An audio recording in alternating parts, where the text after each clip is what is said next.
On repart les amis, on repart donc avec Jean-Luc Longeroche qui est avec nous. Bonjour Jean-Luc. Bonjour. Qui est le patron de GEPS Techno, G-E-P-S, qui est installé sur la presqu'île de Guérande, les amis, quand même. Non, parce que tout le monde discute du job de rêve. Moi, je l'ai trouvé, le job de rêve, c'est d'aller bosser chez on recrute régulièrement. Mais oui. Mais ça doit être... Parce que, alors on va parler, vous travaillez, alors donc Ocean Tech, etc., les recherches d'énergie et tout, donc je pense que vous êtes à la recherche de talents sur l'énergie, sur la physique, sur l'ensemble des fluides, etc. Mais ça doit être un atout considérable que de travailler à Guérande. Alors c'est un atout, notamment on attire beaucoup de gens qui ont un lien particulier avec la mer. Ensuite ça reste une difficulté parce qu'il y a aussi un certain nombre de gens qui choisissent plutôt les grandes métropoles et on est à 1 heure de Nantes. Donc ça dépend, c'est parfois un avantage, parfois un inconvénient. Avec le télétravail, on va peut-être pouvoir gérer les deux. Bon, parlons d'un mot, parce que je disais à la découverte de l'Ocean Tech, parce que c'est vrai qu'on en parle assez peu finalement.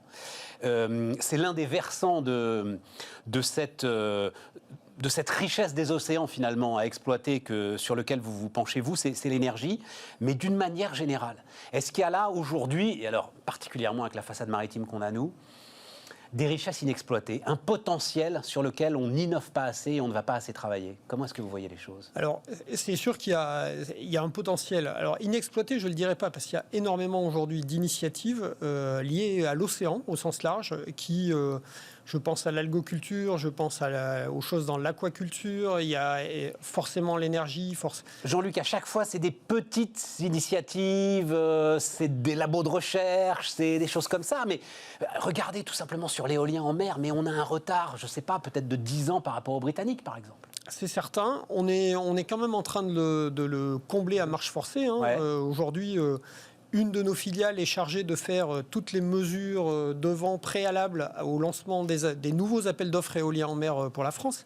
Et notamment à l'occasion du Covid, il y a eu une très forte accélération. On devait faire 2 campagnes l'an dernier, on est en train d'en faire 8. Donc on est vraiment en train de préparer cette accélération. Les premiers champs sont en train de voir le jour. Le premier champ est sur le banc de Guérande à côté de Saint-Nazaire. Donc oui, ça arrive. Oui, on a pris du retard, mais les choses changent et changent vite. Donc, la base de votre réflexion à vous, et elle est absolument passionnante, c'est vieux comme l'usine marémotrice de la Rance, hein, qui est un petit peu au nord, là, hein, pas très loin de Saint-Malo. C'est l'idée qu'il y a une force dans ces océans dont on doit pouvoir tirer de l'énergie. Oui, alors l'idée de départ de GEPS Techno, c'était même de se dire il y a plusieurs forces. C'est-à-dire quand on est en mer, on a le vent, on a la houle, on a le courant, on a le soleil. Et donc c'était vraiment d'arriver à combiner tout ça sur un seul et même flotteur et puis d'être capable de s'adapter précisément à l'endroit où est notre client en disant si vous avez plus de houle, on prend plus de houle. Si vous avez plus de vent, on prend plus de vent. Vos clients principalement sont les plateformes aujourd'hui. Alors c'est aujourd'hui, ça va être par exemple le pétrole, mais ça va être l'éolien marin qui a aujourd'hui, qui sur certaines utilisations met en œuvre des groupes diesel et on va leur proposer de les remplacer par des énergies renouvelables. Non mais quand je disais plateforme, c'est-à-dire ce sont des situations stables. Oui, voilà, c'est ça. Et donc vous étudiez vous la situation là où ils sont. Oui. Exactement. Et vous imaginez la solution énergétique qui va être la plus écologique et la plus rentable. Exactement. Ils nous donnent leurs besoins vraiment en disant on a besoin de telle énergie à telle fréquence et telle manière. Et nous, on observe, je dirais, ce qui se passe et on leur dit avec telle plateforme, on va répondre à votre besoin. La houle, on peut récupérer l'énergie de la houle ? Alors, on peut récupérer l'énergie de la houle. Aujourd'hui, il y a près de 150 projets à travers le monde qui essayent de récupérer l'énergie de la houle. Qui essayent. On est, je dirais, à l'échelle mondiale, on est aujourd'hui 3 ou 4 sociétés à avoir atteint le stade commercial. Qu'est-ce qu'on voit là? Alors, décrivez-moi ce qu'on voit là, Jean-Luc. Donc, c'est une plateforme jaune avec je la décris pour ceux qui nous écoutent en podcast ou à la radio. Elle est blindée de panneaux solaires. Ok, ça, panneaux solaires, on sait faire. Oui. Et qu'est-ce qu'il y a de plus, justement Alors, qu'est-ce qu'il y a de plus? Dans la tranche du milieu de la plateforme, vous avez une espèce d'étoile qui est remplie à moitié d'eau. Et chaque fois que la plateforme va basculer autour d'un de ses axes, vers l'avant, vers l'arrière, sur le côté, l'eau va se mettre en circulation et on va récupérer cette circulation d'eau avec une turbine. Et avec cette turbine, on va fabriquer de l'électricité. Mais alors, on fabrique de l'électricité, mais de quoi? De quoi allumer une ampoule? De quoi faire chaud? Il me dit plusieurs ampoules. Plusieurs ampoules. Alors, ça dépend de la taille des ampoules, mais de quoi? aujourd'hui. Ça se calcule en kilowatts. En mégawatts? On est en centaines de kilowatts installés. En centaines de kilowatts, ouais, voilà. Et on va produire... Alors, une des grandes richesses de la houle, c'est que c'est une ressource qui est plutôt très stable dans le temps. Donc, c'est assez rare qu'il n'y ait vraiment pas de houle, et c'est aussi assez rare qu'il y ait des très grosses tempêtes. Et encore, on est capable de produire, on écrète, entre guillemets, mais on est capable de produire en période de grosses tempêtes. Et donc, on va, en fait, avec une plateforme comme ça, on va être capable de livrer quelques dizaines de kilowatts de manière très permanente. Alors, on s'adresse clairement pas au réseau. Hein, on ne va pas chercher à se connecter au réseau EDF et à remplacer les centrales nucléaires. Nous, on cherche des gens qui ont besoin d'alimenter des skis de pompe au fond de l'eau. Alors, donc, typiquement, on retombe sur les usages industriels qui sont en mer. Ouais, tout à fait. Ouais, tout à fait. Et alors, est-ce qu'on peut regarder, il y a un truc, moi j'ai envie qui m'intéresse beaucoup, qui se rapproche un petit peu d'ailleurs du dispositif de la Rance, finalement. Oui. Je me souviens, c'est-à-dire c'est un musée aujourd'hui, parce que je l'ai visité, moi, il n'y a pas très longtemps, l'usine marémotrice. Non, elle tourne encore. Elle continue à fonctionner. Elle continue à fonctionner. Mais on peut la visiter. On peut la visiter. Assez librement. Ça reste un outil intéressant construit dans les années 60, je crois, hein, d'ailleurs. Hein. Ça doit être ça, oui. Ouais, c'était une époque où, justement, voilà, la France industrielle avait de grandes ambitions. Une grande innovation. Voilà, une grande innovation, une grande ambition. Donc là, qu'est-ce qu'on voit? Donc on a une digue portuaire, c'est ça? Donc là, l'idée, c'est un projet qu'on porte avec le groupe Legendre. Ça a vraiment été... le groupe Legendre souhaitait se lancer dans la construction de digues et est venu nous voir en nous disant qu'est-ce que vous pouvez nous proposer d'innovant.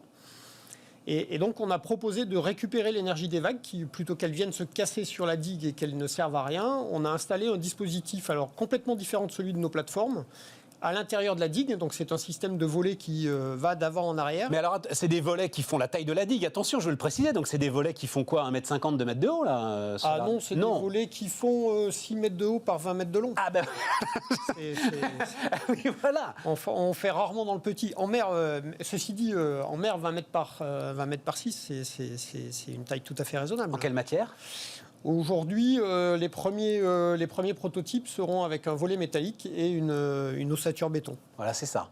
Et c'est le battement de ces volets qui va entraîner une génératrice. Exactement. Alors, c'est un système il y a justement plusieurs projets houlomoteurs qui ont cherché à utiliser ce système du volet, mais plutôt posé au fond de l'eau et pour alimenter le réseau. Et on est les premiers à avoir eu l'idée de transformer ce concept pour en faire un concept de digue énergisée, sur lequel aujourd'hui on a énormément de contacts entrants, c'est-à-dire clairement le marché attendait cette solution-là. Mais c'est fascinant, Mais là encore, quelle puissance on arrive à générer? Alors là, on va commencer à être très rapidement sur des mégawatts, parce qu'on est sur des tailles significatives, et à partir du moment où on a une houle... Les endroits où on pose des digues, c'est quand même des endroits où justement il faut se protéger de la houle. Donc on a souvent un bon gisement. Donc là, on parle de pouvoir installer des mégawatts, voire des dizaines de mégawatts sur une digue. Oui. Et donc là, on a sur la digue qu'on voit qui... Alors c'est évidemment une recomposition. Hein, voilà. C'est pour l'instant une image de synthèse. Voilà, pardon, c'est ce que je cherchais, une image de synthèse. Mais on voit une toute petite partie de la digue qui est réalisée comme ça. On ne pourra pas faire plus, c'est-à-dire qu'il va y avoir un problème de sécurité si jamais on étend davantage.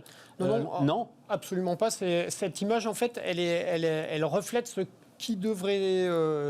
Le projet qui devrait s'installer, on va dire, en 2023, avec le premier prototype qu'on va créer. C'est-à-dire qu'aujourd'hui, on a prévu d'installer 3 alvéoles de 20 mètres de long.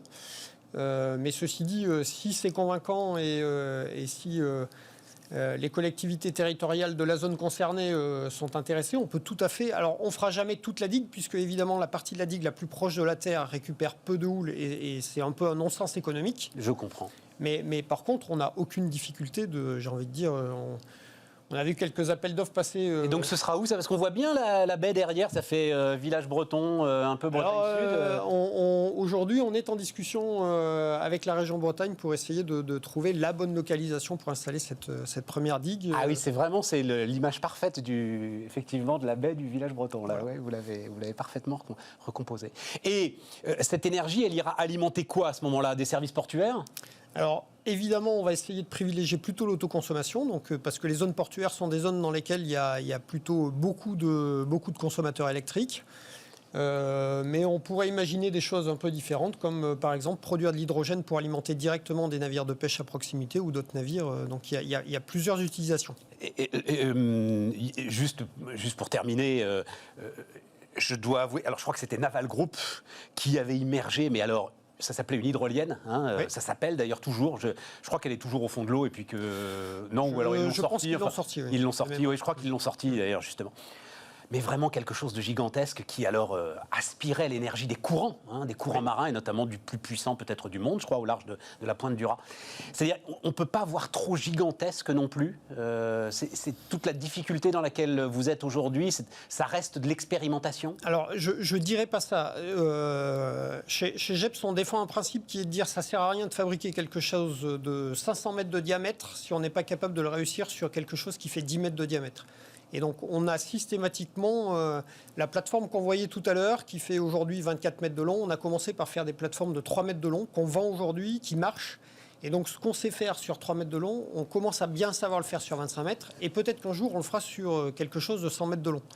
Mais enfin, nous, notre conviction, c'est on ne se lance pas. Ça ne sert à rien de fabriquer quelque chose de très très gros si on n'est pas capable de résoudre les petits problèmes d'abord. Et dans l'hydrolienne, je pense que voilà, il a fallu une phase d'apprentissage. Il y a aujourd'hui des projets français, je pense à Sabella et HydroQuest, qui aujourd'hui continuent à avancer, connaissent une bonne réussite. Et alors, c'est beaucoup de PME. Aujourd'hui, force est de constater que les gens qui avancent vite, c'est beaucoup de PME. C'est beaucoup de PME. Avec quand même des... Parce que c'est ce que montrent très très bien les vagues et cette digue. C'est quand même là pour l'éternité, quoi. Donc, on est vraiment au cœur de ce que peut être le renouvelable. Voilà. Oui. Donc, il faut, c'est sincère. Magnifique, en tout cas, magnifique. Merci pour tout ça, Jean-Luc. Donc, Jean-Luc Longeroche, hein, le patron de GEPS Techno sur la presqu'île de Guérande, avec des bons et des mauvais côtés. Et nous, on continue Bismart.